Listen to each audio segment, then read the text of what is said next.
पर थे।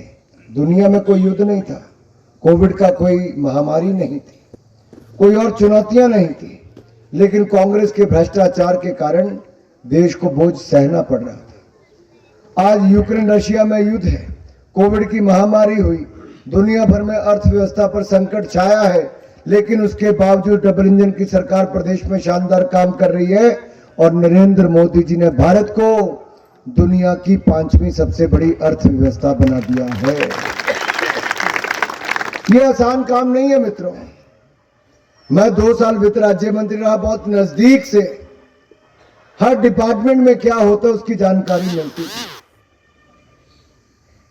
और उस कोविड के समय जब हम पैकेज बना रहे थे कि जनता को क्या दिया जाए, तो मोदी जी ने सबसे पहले कहा कि कोई भूखमरी से कोई ना मरे, तो गरीब अन्न योजना प्रधानमंत्री ने शुरू की।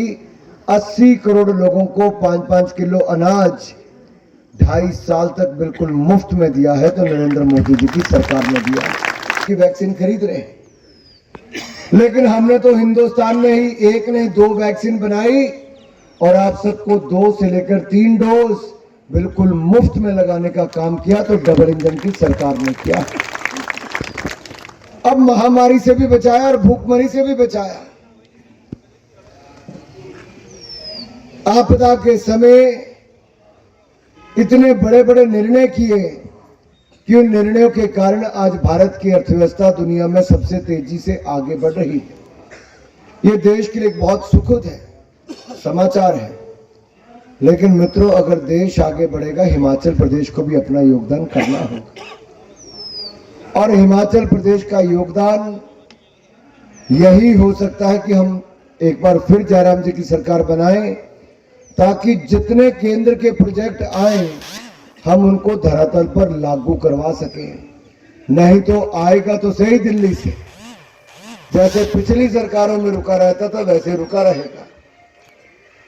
अगर हमें अपने क्षेत्र का विकास करवाना है, इस रेलवे लाइन को मैंने 2011-12 में डॉक्टर मनमोहन सिंह जी के समय भी उठाया, मंजूर भी करवा दिया, लेकिन भाई और बहनों पैसे नहीं डालते थे वीरभद्र जी। यहां पर 25% पैसा प्रदेश सरकार को डालना था, जमीन अधिग्रहण करना था।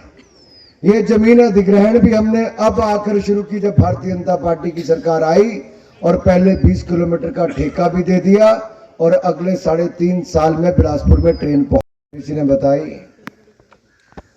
अब तो सड़कें पुल इतने बन रहे हैं।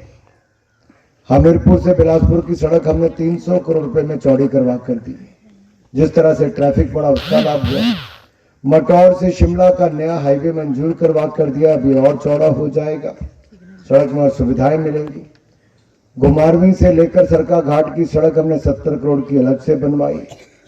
4 लेन का काम तो कांग्रेस के 5 वर्षों में लूटकर कंपनी भी खोखली होगी और बैंकरप्ट हो गई। अब तो फिर हमने शुरू करवाया, बहुत मुश्किल काम था, कोई कंपनी आगे नहीं आ रही थी। 2-2, 3-3 बार इसके ठेके देने का प्रयास किया, लेकिन अब अगले साल ये जो 2 घंटे 40 मिनट लगते हैं आने के, अब ये मात्र 30 मिनट रह जाएंगे।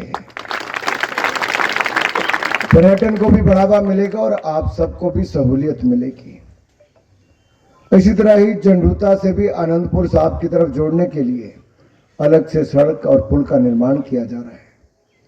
जो गोविंद सागर झील से पानी कभी नहीं उठाने दिया जाता था, हमने बीबीएमबी की अधिकारियों से बात करके चेयरमैन को बुला के वो भी मंजूरी दिलाई। आज लाखों लीटर पानी वहां से लेते हैं। और जैसे कोल डैम की बात भाई स्वतंत्र जी ने कही कि धूमल जी और नड्डा जी ने 60 करोड़ रुपए का प्रोजेक्ट 2011 में उसका शिलान्यास भी किया, प्रोजेक्ट शुरू भी किया, लेकिन कांग्रेस के 5 सालों में पूरा नहीं हो पाया था। हमने आकर वो भी पूरा करवाया है।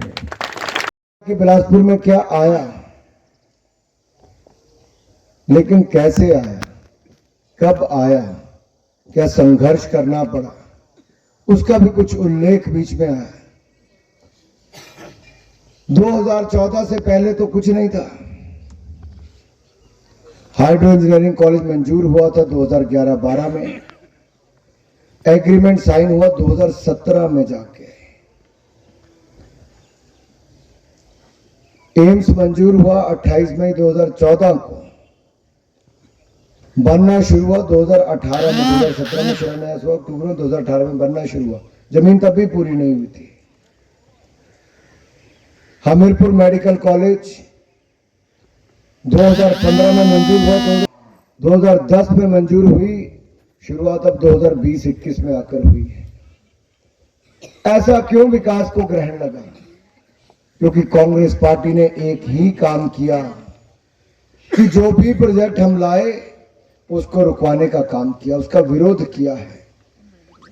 तय ये करना है कि हमें विरोध, जिसने आकर रिकॉर्ड समय में प्रोजेक्ट पूरे भी किए और आपको समर्पित करने का काम भी किया है।